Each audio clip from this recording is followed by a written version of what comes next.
Ok, gente, vamos a ver lo que es la interpretación de gráficos y curvas características de componentes electrónicos. Para eso vamos a recurrir a lo que son las gráficas lineales y a partir de ahí pues vamos a entender cómo funcionan la mayoría de aparatos electrónicos o bueno, componentes electrónicos a base de semiconductores, que son normalmente los que tienen curvas características. Entonces, analizándolo de manera lineal. ¿Por qué? Porque recordemos que la ley de Ohm, recordemos aquí el triangulito de ley de Ohm, aquí las fórmulas que las despejé, sea como sea, son funciones lineales. Por lo menos si nosotros tenemos voltaje en el eje X y corriente en el eje Y, el comportamiento vendría siendo lineal, ¿verdad? Vemos que no hay ninguna variable al cuadrado ni nada por el estilo para que tenga otro comportamiento que no sea lineal. Entonces, normalmente para componentes electrónicos nosotros vamos a tener voltaje en el eje X, como quien dice, en la horizontal, y corriente en el eje Y o la vertical. Entonces, relacionando esta ecuación lineal con electricidad, nosotros podemos decir que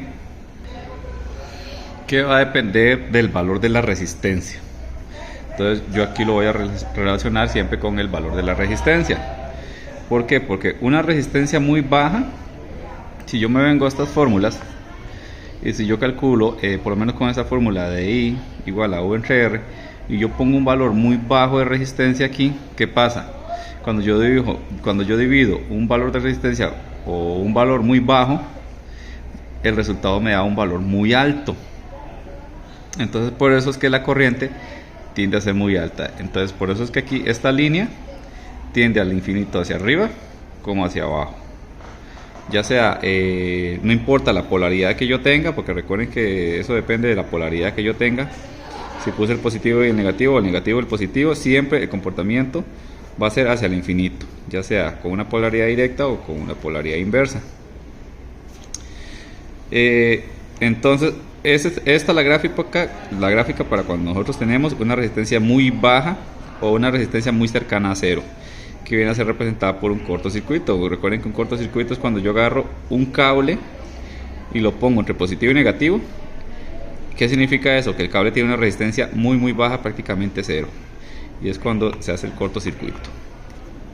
Ok, ahora tenemos el caso contrario, que es cuando yo tengo una resistencia muy alta. Si yo tengo una resistencia muy alta, agarro esta ecuación de I, U entre R, y divido entre un valor muy grande. Este valor de I, no importa el valor de V, me va a dar un valor muy pequeño. Entonces va a pasar algo así. Un valor pero tan pequeño que es cercano a cero. Por eso aquí esta línea queda encima del eje X, como quien dice, porque la corriente siempre va a valer cero o un valor muy cercano a cero, prácticamente cero.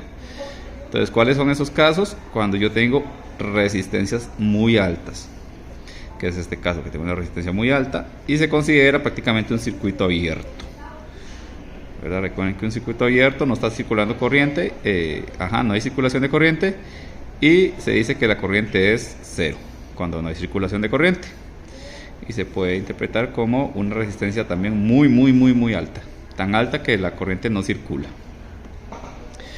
¿Por qué? Porque recordemos que sea como sea, los aislantes tienen un voltaje de ruptura, que es cuando ya conducen la electricidad. Entonces también cuando yo tengo voltajes muy extremadamente altos, que no son estos casos, también puede hacer un voltaje de ruptura, y resistencias muy altas pueden llegar a conducir. Pero este no es el caso, porque aquí nosotros estamos con voltajes bajitos, digamos. Ya estamos hablando de kiloohmios hacia arriba, que pasan esos voltajes de ruptura. Ahora, tenemos el caso para resistencias bajas, pero no tan bajas. Aquí tengo este caso de una resistencia baja. Entonces ven que se empiezan a hacer gráficas que cada vez van a aparecerse más a este. ¿Ven?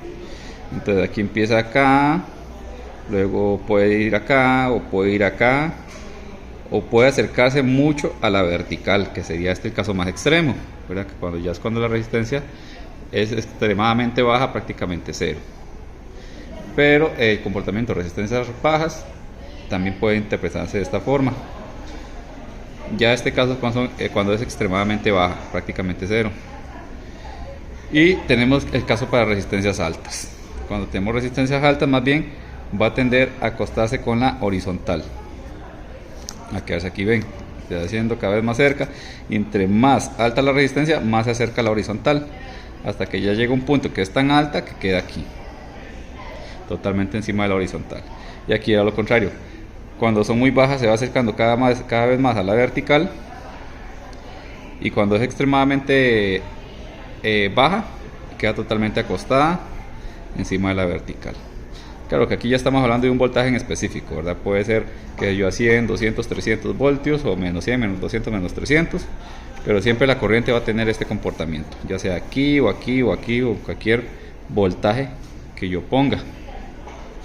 Entonces, tomando en cuenta eso, vamos a analizar la curva característica del diodo. Entonces recordemos, el diodo hay dos formas de conectarlo, de forma directa y de forma inversa. Viéndolo aquí, la conexión directa va a ser esta parte de la gráfica, o sea, del eje Y hacia allá, hacia la derecha. Yo obvio esto, y aquí yo lo puse zona directa, y la zona inversa sería lo contrario, sería el eje Y hacia la izquierda, o el eje de la corriente. Entonces recuerden que en directa un diodo se comporta como un conductor, y en inversa se bloquea o se comporta como un aislante. Entonces vemos qué es lo que pasa. El diodo, recuerden que necesita un voltaje de umbral de 0,7 voltios aproximadamente para empezar a conducir. ¿Qué significa empezar a conducir? Comportarse como un conductor, que sería este caso, la polarización directa. Entonces ven que le cuesta conducir, pero cuando ya alcanza ese umbral, prácticamente se tira a la vertical. O sea, cuando él se comporta como un conductor, implica resistencia cero. Entonces, resistencias muy bajas tienen este comportamiento, lo podemos ver aquí, hacia la vertical.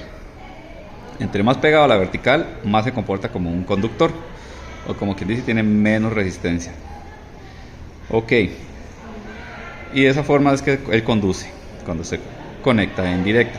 Por eso que la curva de este lado es así.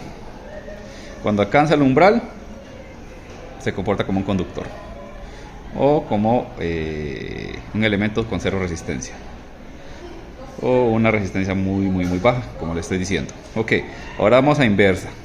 Vean que en inversa más bien él se bloquea, como dice aquí. ¿Qué es que se bloquea? Se comporta como un aislante.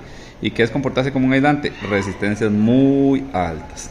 Entonces ven que él aquí se pega a la horizontal, como acá. El comportamiento es parecido, pero recuerden que él también tiene un voltaje de ruptura, como cualquier conductor. ¿Cuál es el voltaje de ruptura? Cuando ya no soporta tanto voltaje. Ven que el voltaje puede llegar a aumentarse en inversa pero tan grande que yo menos 400 voltios, que llega un punto en que ya no soporta más y él ya cede. ¿Qué es que él cede? Que ya se comporta como un conductor.